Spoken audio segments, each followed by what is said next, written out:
At Highridge, we're continuously trying to help businesses arrange and organize their email inbox. So if you're receiving 50 to 200 emails every day, which some businesses are, it's good to categorize them. So in this example, we're looking at the labels here on the left-hand side: existing client, general, new inquiry, quote request.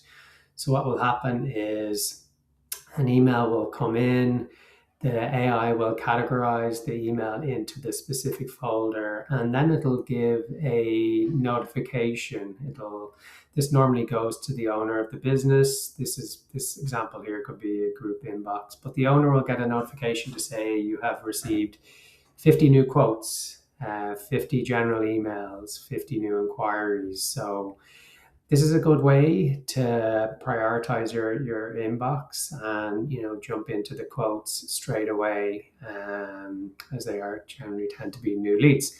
So let's send off some test emails and we will see what the outcome will be.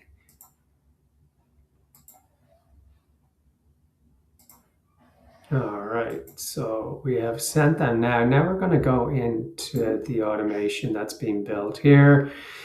We can see here that it starts off, the trigger is Gmail, so the email will land. The AI will then read the subject and body. It'll categorize it into the different buckets.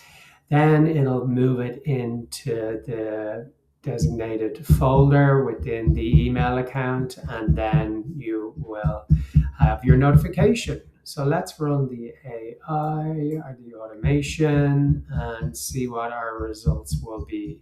Okay, we can see it starting to spin now. And here we go. Let's jump back in. So we can actually see the emails have come in. So now after this is real time, so let's refresh and we will see now that there's your 3 notifications about your emails, and we can see that the labels here have also been populated.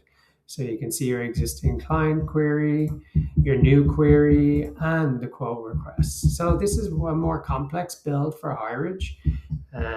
If you have any ideas about builds, please send me a direct message and we can take a look.